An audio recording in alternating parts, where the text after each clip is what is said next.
Hello guys. I hope you all doing great to improve your English. So, let's start the speech of Sean Aker, psychologist.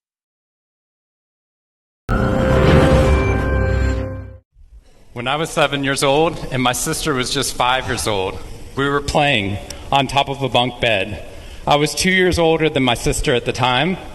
I mean, I'm 2 years older than her now, but at the time that meant she had to do everything that I wanted to do, and I wanted to play war. So we were up on top of our bunk beds, and on one side of the bunk bed I had put out all my G.I. Joe soldiers and weaponry, and on the other side were all my sister's Milos and ponies and ready for a cavalry charge. There are differing accounts of what actually happened that afternoon, but since my sister is not here with us today, let me tell you the true story. Which is my sister is a little bit on the clumsy side, and somehow, without any help or push from her older brother at all, suddenly Amy disappeared off of the top of the bunk bed and landed with a crash on the floor. And I nervously peered over the side of the bed to see what had befallen my fallen sister, and saw that she had landed painfully on her hands and knees on all fours on the ground. I was nervous because my parents had charged me with making sure that my sister and I played as safely and as quietly as possible. And seeing as how I had accidentally broken Amy's arm just 1 week before,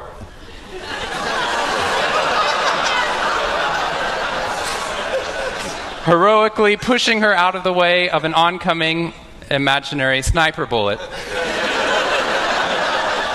for which I have yet to be thanked. I was trying as hard as I could.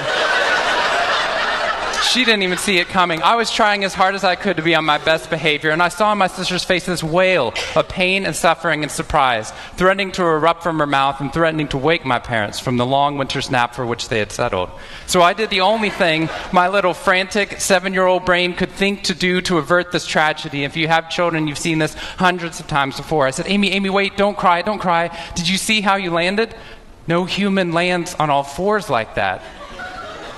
Amy, I think this means you're a unicorn. Now that was cheating because there's nothing in the world my sister would want more than not to be Amy the hurt 5-year-old little sister, but Amy the special unicorn. Of course, this was an option that was open to her brain at no point in the past. And you could see on my poor, manipulated sister's face conflict, as her little brain attempted to devote resources to feeling the pain and suffering surprise she just experienced, or contemplating her newfound identity as a unicorn. And the latter won out. Instead of crying, instead of ceasing our play, instead of waking my parents with all the negative consequences that would have ensued for me, instead, a smile spread across her face, and she scrambled right back up onto the bunk bed with all the grace of a baby unicorn. With one broken leg. What we stumbled across at this tender age of just 5 and 7, we had no idea at the time, was something that was going to be at the vanguard of a scientific revolution occurring 2 decades later in the way that we look at the human brain. What we had stumbled across is something called positive psychology, which is the reason that I'm here today and the reason that I wake up every morning. When I first started talking about this research outside of academia, out with companies and schools, the very first thing they said to never do is to start your talk with a graph. The very first thing I wanted to do is start my talk with a graph. This graph looks boring, but this graph is the reason that I get excited and wake up every morning. And this graph doesn't even mean anything. It's fake data. What we found is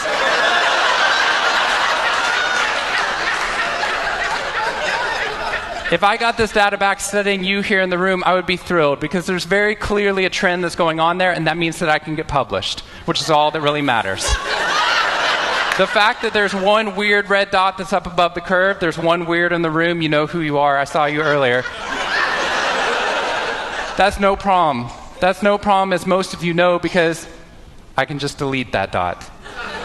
I can delete that dot because that's clearly a measurement error, and we know that's a measurement error because it's messing up my data. So one of the very first things that we teach people in economics and statistics and business and psychology courses is how, in a statistically valid way, do we eliminate the weirdos? How do we eliminate the outliers?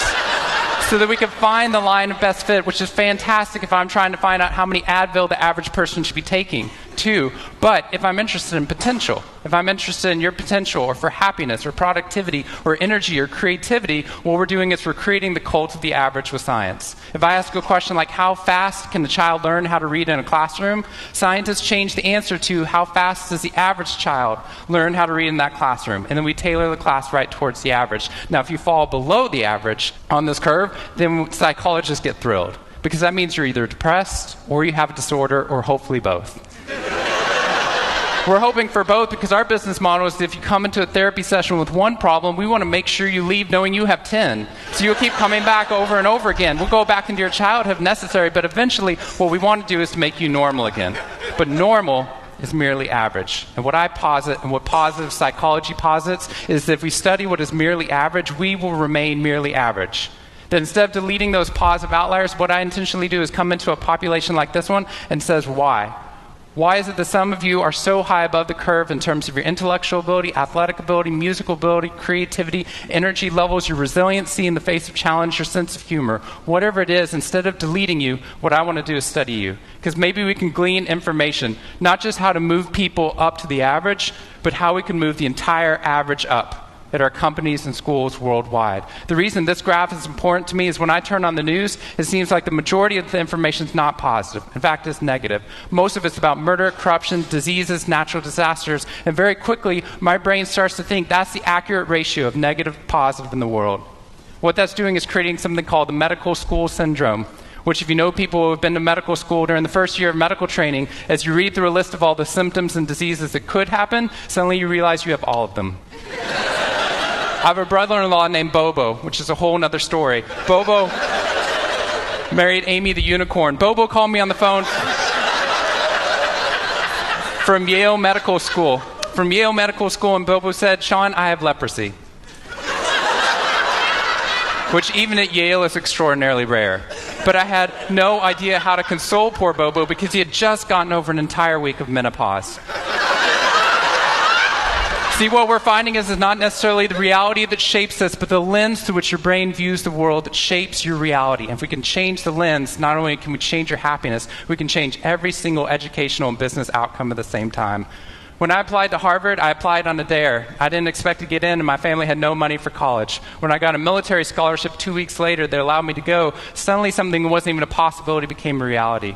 When I went there, I assumed everyone else would see it as a privilege as well, that they'd be excited to be there. Even if you're in a classroom full of people smarter than you, you'd be happy just to be in that classroom, which is what I felt. But what I found there is, while some people experienced that, when I graduated after my 4 years and then spent the next 8 years living in the dorms with the students, Harvard asked me to. Wasn't that guy. But what happened...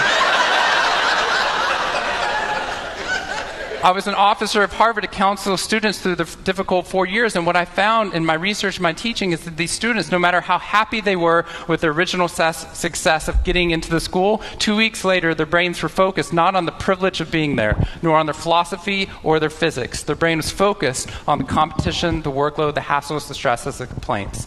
When I first went in there, I walked into the freshman dining hall, which is where my friends from Waco, Texas, which is where I grew up, I know some of you have heard of it, when they come to visit me, they look around, they say, "This freshman dining hall looks like something out of Hogwarts from the movie Harry Potter," which it does. This is Hogwarts from the movie Harry Potter, and that's Harvard. And when they see this, they say, "Sean, why do you waste your time studying happiness at Harvard? Seriously, what does a Harvard student possibly have to be unhappy about?" Embedded within that question is the key to understanding the science of happiness. Because what that question assumes is that our external world is predictive of our happiness levels. When in reality, if I know everything about your external world, I can only predict 10% of your long-term happiness. 90% of your long-term happiness is predicted not by the external world, but by the way your brain processes the world. And if we change it, if we change our formula for happiness and success, what we can do is change the way that we can then affect reality. What we found is that only 25% of job successes are predicted by IQ. 75% of job successes are predicted by your optimism levels, your social support, and your ability to see stress as a challenge instead of as a threat. I talked to a boarding school up in New England, probably the most prestigious boarding school, and they said, "We already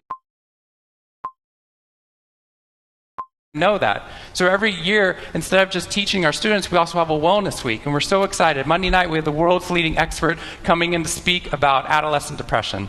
Tuesday night is school violence and bullying. Wednesday night's eating disorders. Thursday night is illicit drug use. And Friday night, we're trying to decide between risky sex or happiness. I said that's most people's Friday nights.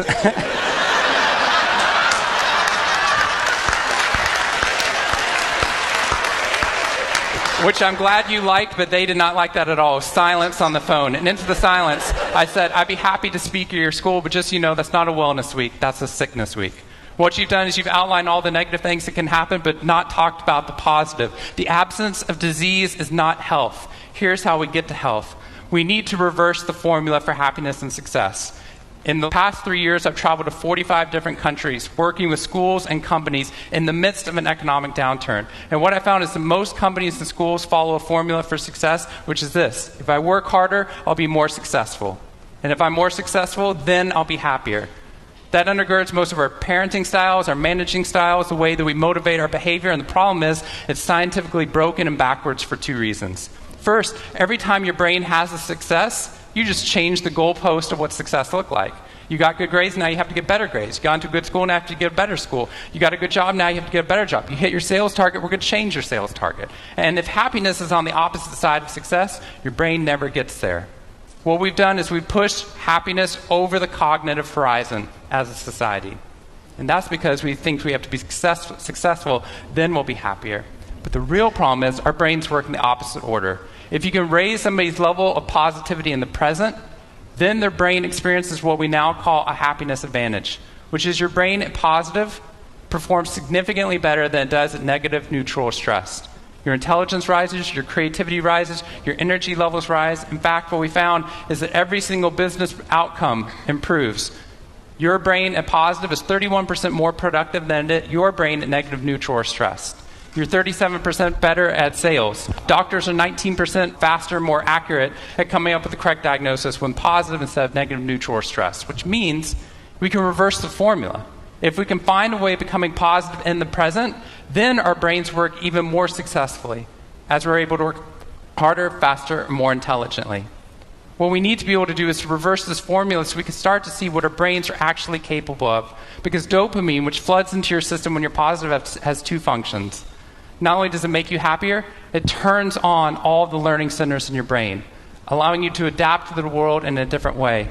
We found that there are ways that you can train your brain to be able to become more positive. In just a 2-minute span of time, done for 21 days in a row, we can actually rewire your brain, allowing your brain to actually work more optimistically and more successfully.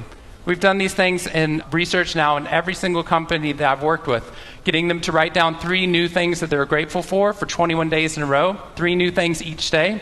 And at the end of that, their brain starts to retain a pattern of scanning the world not for the negative, but for the positive first. Journaling about one positive experience you've had over the past 24 hours allows your brain to relive it. Exercise teaches your brain that your behavior matters. We find that meditation allows your brain to get over the cultural ADHD that we've been creating by trying to do multiple tasks at once, and allows our brains to focus on the task at hand.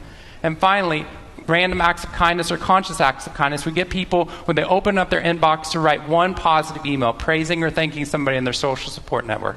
And by doing these activities and by training your brain, just like we train our bodies, what we found is we can reverse the formula for happiness and success, and in doing so, not only create ripples of positivity, but create a real revolution. Thank you very much.